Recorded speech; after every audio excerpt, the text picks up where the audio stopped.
E já de volta com o seu programa Vida e Saúde. Muito obrigado pelo carinho, pela sintonia, pela audiência. Hoje estamos falando desse órgão tão fantástico, maravilhoso, né? É central, o nosso coração. Mas o coração também, se a gente não cuida, ele fica doentinho, né? Não só doença emocional, a paixonites aí, mas também ele fica doente como órgão, enfim. E hoje trouxemos aqui alguém que entende desse órgão e muito bem, o doutor Daniel Munhoz. Ele é cardiologista, gente, pesquisador também nessa área, de Brasília para a Unicamp, para Campinas, de Campinas para o mundo, enfim, está aqui o homem, né? Sabe tudo sobre o coração. E a gente quer agradecer de coração a sua participação. Vai ligando, vai encaminhando a sua pergunta através do telefone 19 3871 9620 ou, se você preferir, também através do e-mail videsaude@rs21.com.br. Eu imagino que você já tenha avisado alguém que o tema é sobre coração, né? Então, avise alguém que está aí vivendo essa realidade, passou por isso, enfim, já teve talvez um infarto, né? Doutor, aliás, o que é um infarto, né? O que é um infarto? Infarto, infarte ou pode ser os dois? O que é? É infarto do miocárdio, né? Que é faltar sangue para o coração. O infarto é quando falta sangue para o coração. O principal motivo de faltar sangue para o coração é um machucado numa placa de gordura na artéria, na veia que leva sangue para o coração. Ou seja, uma veia que pode estar entupida, alguma coisa assim? Isso, é isso que é a causa do entupimento dessa veia. Quando acontece esse entupimento e leva a uma dor muito forte no peito, e o paciente procura o serviço médico e o principal tratamento para isso é tentar abrir a artéria o mais rápido possível. E mesmo quando a gente consegue abrir rápido a artéria, termina morrendo uma parte do coração. Isso que é o infarto. Infartar é morrer uma parte do coração, né? Porque não chegou sangue a tempo ali. Porque parou de chegar sangue e oxigênio para aquela parte, né? Ok. E dependendo da velocidade com que se chega no hospital e que se abre essa artéria, a gente consegue salvar mais ou menos parede do coração, tá? Se for rapidamente, em menos de uma hora, a gente costuma conseguir salvar boa parte, ficar com pouca disfunção, o funcionamento do coração fica quase perfeito, né? Mas a gente vai tomar muito mais cuidado, porque um dos principais fatores de risco para infartar é já ter infartado. A pessoa que já infartou tem um risco muito grande de infartar. Ou seja, a pessoa pode ter mais de um infarto, é isso? Sim. E hoje em dia, com os tratamentos e a medicina que a gente tem, ficou mais frequente que a pessoa infarte, mas não venha a falecer, né? Então, a pessoa pode infartar, se for tratada rapidamente, pode continuar tendo uma vida normal, mas vai ter que ter mais cuidados do que uma pessoa que nunca infartou. Doutora, vamos lá para Mossoró, Rio Grande do Norte. Quem representa a nossa amiga Angelina Fernandes Jales. Obrigado, Ana Angelina. Eu acho que o assunto vem bem ao encontro daquilo que o senhor estava falando. Meu esposo teve um infarto há 6 anos e mais da metade do seu coração não funciona, né? E ele ficou 1 ano sem tomar os medicamentos, mas hoje ele toma normalmente. Gostaria de saber se essa ausência, se esse tempo sem tomar o medicamento pode prejudicar a sua saúde. É a nossa amiga Angelina falando sobre o seu maridão, doutora. Assim, ele teve um infarto, seu coração, parte não funciona, deixou de tomar o remédio, agora voltou a tomar. Isso, a pessoa que interrompe o processo de medicação pode estar comprometendo, né, doutor? É Angelina o nome dela. Angelina, sem dúvida alguma, interessante vir a sua pergunta de Mossoró. A gente vê que a doença cardíaca realmente acomete todos nós, seres humanos, independente de onde nós moremos. E, sem dúvida alguma, interromper o tratamento significa um colesterol mais alto que vai agredir o coração, vai significar uma pressão mantida mais alta e algumas medicações, depois do infarto, a gente usa para proteger esse coração, para que ele bata mais devagar e, com isso, possa bater por mais tempo. E se ele interromper o uso dessas medicações por um período prolongado, isso vai acarretar numa piora da saúde dele. Para recuperar isso, vai ser muitos anos, tanto eventualmente de fisioterapia para poder recuperar a capacidade de fazer algumas atividades físicas, como anos tomando medicação, evitando o cigarro, que é um dos principais vilões aí do coração. Por que o cigarro prejudica tanto o coração, doutor? O cigarro, ele aumenta muito o risco de infarto, porque ele deixa a gordura mais fácil de se depositar, de entupir a veia. Okay. Tá? Ele aumenta o risco da gordura entupir a veia. Ele ajuda a colar a gordura na artéria e na veia. Exatamente. E antecipa o infarto em cerca de 10 anos. Ok. Né? E bebida também? Bebida. A bebida, quando em grande quantidade, sim. É claro que assim, a gente não vai recomendar tomar doses de bebidas como vinho diariamente. A gente não costuma recomendar isso, porque existem outras maneiras de você se beneficiar dos fenosteróis, que são as substâncias que tem no vinho. Ok. Mas o álcool, em alguns estudos pode até ser protetor, Okay. mas não é recomendado pela medicina que se faça um consumo regular. E alguém já regular tem um histórico na família, tem que redobrar os cuidados mesmo, né? Aí mesmo tem que evitar. Sem né? dúvida. Maravilha, vamos lá para Pires do Rio, lá na cidade de Goiás. Olha que maravilha, Pires do Rio. Quem representa é a Ana Maria Sampaio. Dona Ana Maria, um beijo para a senhora, muito obrigado por estar conosco. Tenho insônia e, vez e outra, meu coração acelera. Será indício de algo ruim? Está mandando um grande abraço para o Frei, para o doutor, está parabenizando o programa, nossa amiga Ana Maria. Insônia e coração que acelera, doutor. É algum indício ruim? Dona Ana Maria, lá próximo da minha cidade, Brasília. Olha só. É muito, muito interessante a sua pergunta. É claro que, assim, o coração acelerar pode ser sinal de várias coisas.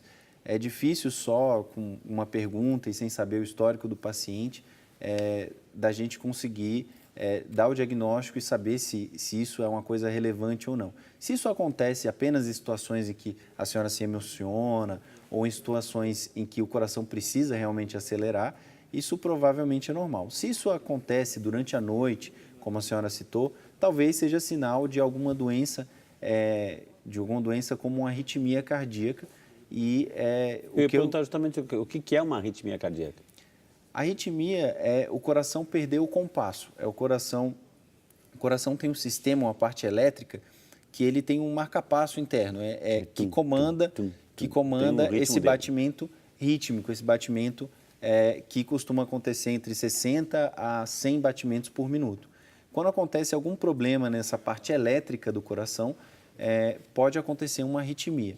O principal motivo de acontecer uma arritmia volta a ser a isquemia, a falta de sangue para o coração pode levar a uma das arritmias. Então a gente percebe, assim, doutor, nas suas respostas que o centro é não deixar faltar sangue, né? Não deixar faltar, fazer tudo para não ter uma veia entupida, fazer tudo com exercício, com alimentação, etc. Fazer com que o sangue possa chegar e sair do coração livremente, né? Então, quer um coração bom e novo, não deixar faltar sangue nele, né? Doutor, vamos às ruas, porque parece que tem uma pergunta em relação ao que a gente está conversando agora. Vamos ouvi-la.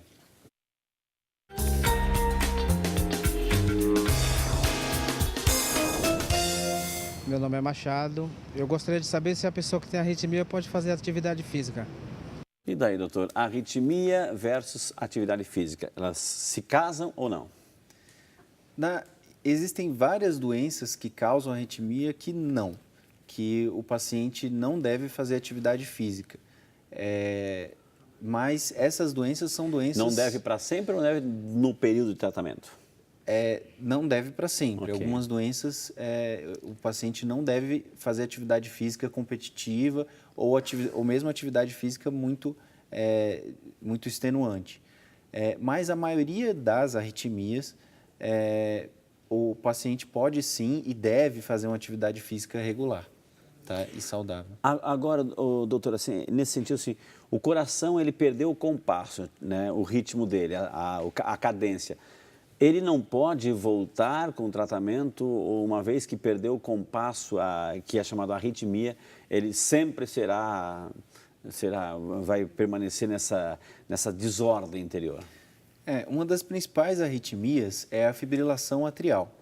E uma vez com a fibrilação atrial, a gente pode lançar mão de vários tratamentos que vão levar à reversão dessa arritmia. Fibrilação é o coração Fibrilação é o coração batendo fora do compasso por vários estímulos elétricos que vêm do átrio, tá? Que vem dessa parte do coração que chama átrio. Vamos ter uma pergunta sobre átrio, doutora. A nossa amiga Odaíra Trigo Leteri, obrigado, Odaíra, pelo carinho, pela pergunta, pela participação. Ela que é de Valinhos, representando aí a cidade. Ela acho que copiou dos exames dela, assim. Meus exames estão com resultado de aumento leve do átrio esquerdo e da aorta ascendente, hipertensão pulmonar leve, hipertrofia concêntrica leve, né? Gostaria de saber o que pode ser esse quadro. É a nossa amiga Odaíra tentando aí interpretar e entender essa terminologia aí dos resultados, doutor. É muito importante para o paciente não se assustar com esses laudos, porque são muitas palavras complicadas e técnicas, mas que não têm um significado tão relevante, como esse aumento de átrio esquerdo, ele pode acontecer por uma pressão alta ou outros motivos que só podem ser interpretados junto com um contexto clínico do paciente, junto com a história do paciente, quais medicações que usa, né? Então, essas alterações que ela apresenta não são alterações graves, mas que devem ser acompanhadas por um cardiologista. Viu? Então, que bonito que ele falou, assim, não são graves, portanto, nada de desespero. Isso não só para você, Odaíra, mas para tantas pessoas que talvez tenham esse resultado, esse diagnóstico, mas não descuidar também, fazer a sua parte, né? Não pode negligenciar nada na saúde. Meu nome é Cláudia, meu ecocardiograma apresentou regurgitação mitral mínima, sendo que ainda não levei ao cardiologista. Gostaria de saber se corre risco algum ou é normal. Esse é o típico, né? Quem falou é a Cláudia, né? Obrigado, Cláudia, pelo carinho. É típico, doutor, quando a gente vai fazer um exame, né? Tá lá, a gente pega o resultado fechadinho, assim, tem aquela curiosidade de abrir e ler antes do médico. Assim, é o caso dela, assim, ela leu isso aí. E daí, como é que fica aí a situação da Cláudia? Olá, Cláudia. Muito obrigado pela pergunta. Como eu havia falado previamente, realmente esses termos são termos técnicos e uma regurgitação mitral mínima é só um escape de sangue pela válvula mitral que pode acontecer por um pequeno aumento do coração ou como o Frei, que tem um prolapso de válvula mitral, que chique, né? Já me revelou previamente, um pouco de sangue pode terminar escapando. Isso é o formato da válvula e pode ser uma alteração benigna, ou seja, que não tem nenhum impacto na sua qualidade de vida, mas que também necessita de um acompanhamento como o Frei faz anualmente com um cardiologista. Muito bem, por isso que é importante perguntar, viu? Por isso que é importante. Doutor, aqui, lá da cidade de Samambaia, Distrito Federal, pertinho ali, né? Pertinho de Samambaia, a nossa amiga Maria da Saúde. Olha só, se tem alguém que conhece, que cuida da saúde, é a Dona Maria, né? Maria da Saúde de Samambaia, Distrito Federal. Olá, Frei, parabéns pelo programa, muito obrigado. Gostaria de saber como descobrir alguma doença do coração. Qual exame devo realizar, né? O programa está maravilhoso, a nossa amiga Maria da Saúde de Samambaia, Distrito Federal, doutor. Dona Maria, a senhora que é de uma das cidades, né, uma das cidades satélites de Brasília, na qual eu fiz minha formação e também no Hospital de Samambaia eu aprendi bastante coisa. E terminei esquecendo um pouco a pergunta. Qual exame que eu devo fazer? Sim, né? O exame... Ficou emocionado com a cidade, próximo da cidade dele, né, gente? Né? Porque isso qual exame específico em fazer é um acompanhamento com um cardiologista que vai indicar qual exame preciso. Mas se você é uma pessoa acima de 25 anos, deve fazer um acompanhamento com exames de sangue, pelo menos de 5 em 5 anos, para que a gente detecte alguma alteração na gordura do sangue, no açúcar do sangue, e possa prevenir uma doença do coração antes de descobrir uma doença já no momento que seja tarde demais. Você falou 25 anos, ou seja, uma criança, um adolescente, um jovem também pode ter alguma complicação do coração, doutor? Sim, mas o que é mais comum nos jovens do coração são as cardiopatias congênitas, né? E essas cardiopatias são detectadas com um bom pré-natal antes mesmo do nascimento. E serão acompanhadas por um especialista nisso, um especialista em cardiopatia congênita. Congênita é que nasceu com a pessoa. E serão acompanhadas. Os jovens, eles têm menor risco de doenças que são falta de sangue no coração. Eles podem ter outras doenças, como doenças de válvula, que são mais comuns aqui no Brasil do que em outros lugares do mundo, que podem vir devido a uma saúde, um saneamento básico ruim, ou seja, não ter esgoto, não ter uma rede de esgoto, não ter higiene de mão, não ter esse saneamento básico que é tão necessário para evitar tantas outras doenças, não só as do coração. Doutor, aqui chegou uma pergunta do nosso amigo Vladimir Barbosa. Obrigado, senhor Vladimir. Deus abençoe o senhor. Muito obrigado pela participação. Meu nome é Vladimir e minha mãe, com 84 anos de idade, tem bronquite asmática, tem tido dor no peito e foi sugerido por um médico que ela faça um cateterismo. Qual o risco de ela sentir falta de ar com a anestesia? Pergunta nosso amigo Vladimir. O que é um cateterismo, doutor, assim, no caso da mãe dele? Vladimir, muito interessante sua pergunta, mesmo porque eu passei por uma situação parecida há alguns anos atrás. A minha avó também tem bronquite e também teve que fazer um cateterismo. O cateterismo é um procedimento no qual a gente olha as artérias, que são... a gente simplifica falando veia e artéria, mas veia e artéria são coisas diferentes. São artérias que levam sangue para o próprio coração. E a veia atrás. Isso, exatamente. Então, o cateterismo é para olhar essas artérias e ver se tem algum entupimento nessas artérias. Dependendo do tipo de dor que a sua avó sentiu e do risco, se mudou algum exame num eletrocardiograma ou se subiu um exame no sangue que a gente chama de enzima de necrose miocárdica, um nome complicado, mas se teve alteração em algum desses exames, ela tem indicação de fazer o procedimento para saber como que está a anatomia, se tem algum entupimento nas artérias do coração. Ok.